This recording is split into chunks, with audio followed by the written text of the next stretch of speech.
তো আলহামদুলিল্লাহ আমি 5 দিনে এখন বেশ আমার ভালো লাগতেছে। এখন কি বেল্ট লাগে? না, বেল্ট পরি না। ওষুধ খাওয়া লাগে? না, ওর সাথে 5 দিনে খাই না আমি ব্যথার কোনো ঔষধ। থাইল্যান্ডও বেল্ট দিছে আর ওষুধ দিছে। ইন্ডিয়া তো ওই একই বেল্ট ছিল, বলছে আর বেল্ট লাগবে না, ঔষধ দিছিল ব্যথার।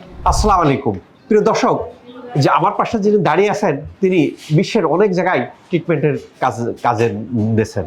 ট্রিটমেন্ট নিতে তিনি থাইল্যান্ড গেছেন, ইন্ডিয়া গেছেন, ইউকে গেছেন। আমরা ওনার মুখ থেকে শুনবো। তারপর আসছে শশী হাসপাতাল।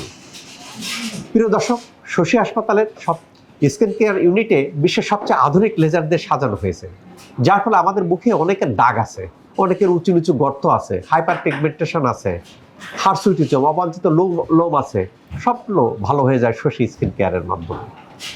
জি, শুনলাম যে আপনি অনেক দেশে গেছেন। কোন কোন দেশে গেছেন ট্রিটমেন্টের জন্য?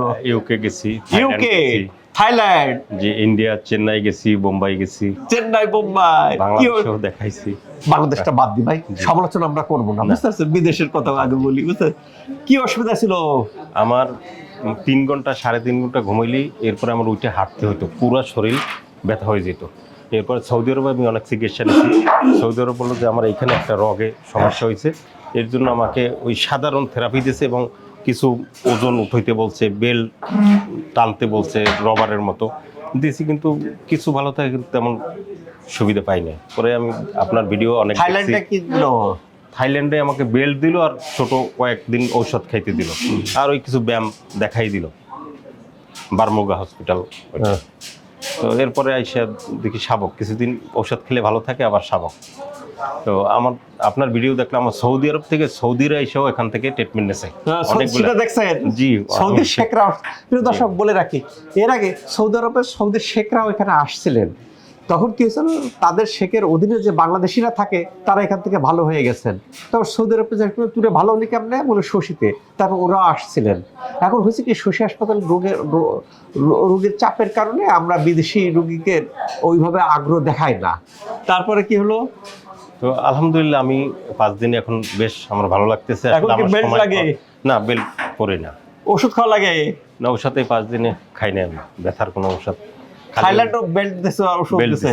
ইন্ডিয়া তো ওই একই বেল্ট ছিল, বলছে আর বেল্ট লাগবে না, ঔষধ দিছিল ব্যথার। আমরা যারা এই যে ঘাড়ে বেল্ট, কলার ব্যান্ড ইউজ করি, কোমরে বেল্ট ইউজ করি, শশী হাসপাতাল আসার পরে ভিতর থেকে ভালো হয়ে যায়। ভালো হলে সে বেল্টের লাগে না। এই যে ইরিও বেল্ট পরছেন, বেল্ট পরে গেছেন, ইংল্যান্ডে গেছেন, থাইল্যান্ডে গেছেন, ইন্ডিয়া গেছেন, আল্লাহর অশেষ রহমতে শশীতে চলে আসছেন। এই যে বিদেশের উন্নত দেশে ভালো হচ্ছে না, শশীতে ভালো হচ্ছে, মূল কারণ হচ্ছে এখানে একটা কম্বিনেশন ট্রিটমেন্ট। এখানে অনেকগুলো ট্রিটমেন্টকে একত্রিত করা হয়, করার পদ্ধতিতে দেওয়া হয়। লাইফস্টাইল আছে, আকুপাঞ্চার আছে, ফিজিও আছে, অ্যাডভান্স কিছু ট্রিটমেন্ট আছে, চাইনিজ থেরাপি আছে। এই যে কম্বিনেশনের পদ্ধতিতে এরকম ভালো হচ্ছে। এখানে কোনো ওষুধ লাগে না, এখানে কোনো ওষুধ খাওয়া লাগে না, কোনো ওষুধ নেই। সবচেয়ে বড় সুবিধা এখানে no painkiller, no steroid, no injection, no surgery. যারা সার্জারি পছন্দ করেন না, ইনজেকশন পছন্দ করেন না, ওষুধ খাওয়া পছন্দ করেন না, দেশে বিদেশে বিভিন্ন জায়গায় চিকিৎসাতে কাঙ্ক্ষিত ফলাফল হচ্ছে না, ওয়েলকাম টু শশী।